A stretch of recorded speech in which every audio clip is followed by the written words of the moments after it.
Hey, I want to go over something that I have spoken about before in terms of your background and your background overlay. And when you add the color, do you add the color to the background and then add an image to the overlay or flip it the other way around? And what would be the impact? And I've got some examples over here. And I just want to go through them because I feel like it might change the way you approach what you're doing.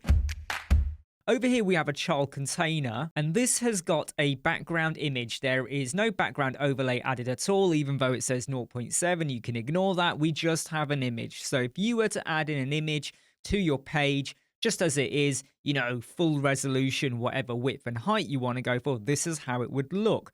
If we go over here, though, we have a background image and we have a background overlay. So it's an exact copy of what I've done before with the same image. But now when we go to background overlay, I've gone and picked this purplish color and I've got 0.6 opacity, and currently the blend mode is set to be normal. Now, a lot of people go for this. They have a background image and they add in a background overlay color. Don't forget, I'm Imran from Web Squadron. Make sure you like, subscribe, share, and follow. And don't forget to sign up for our YouTube channel to get access to exclusive videos. So this is what a lot of people do.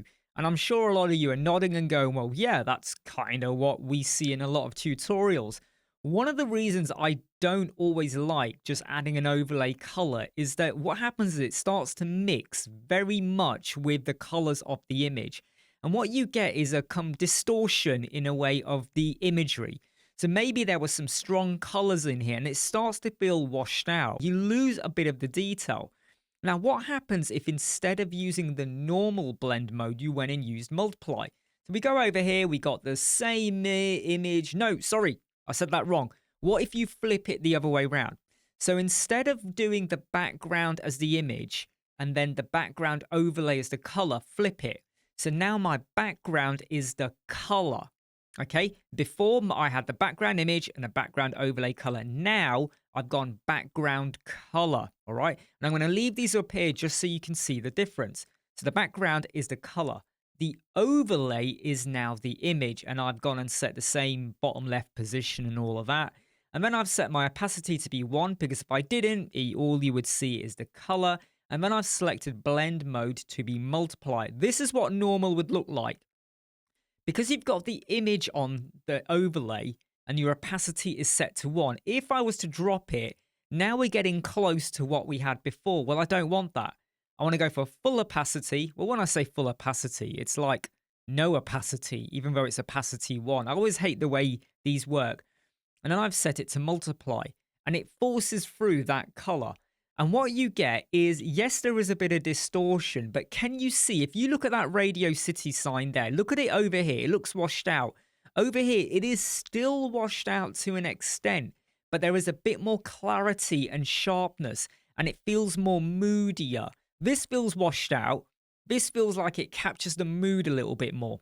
Okay, look, stay with me on this. What if we now were to continue what we had before? So we go to this container.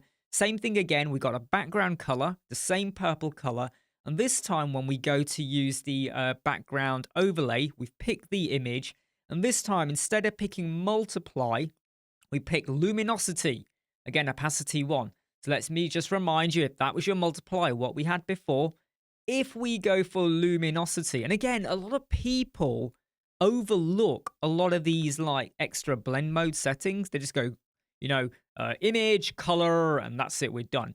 If you go and add in luminosity, look at what we're getting now. So there is your original image over there. Ken, I hope you can see the detail there. Look at the Radio City sign. Look at what we did over here. And now look at what we're getting here. It's literally as if the entire image has been photoshopped and whatever, some special detail done to bring out, well, basically layer everything with the color. And there is no other color bleeding through, right? Look at over there where you can see a bit of the reds coming through, or yellows or whatever, amber, completely gone.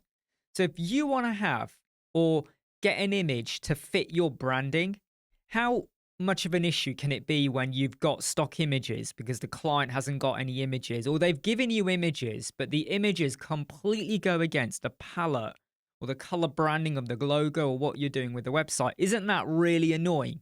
Like the brand is red, white, and black, let's just say, right? and then they give you an image which is yellow, green, blue, and you sort of go, there's no red in here at all. They go, yeah, that's the image. That's the one we're going to use. You could, if you want, saturate it or even do something a little bit funky. You know, it's up to you. There's stuff you could do. Now let's go down to this example over here. Again, we have a background color. We've got a background overlay image, and this is the same as what we had above over here. And by the way, I have noticed I did say luminosity 50% over here. It was meant to say 100%. That's my fault. But you look at the original images that we have over here for the lake and this person taking photographs, and then just look at the impact you get luminosity.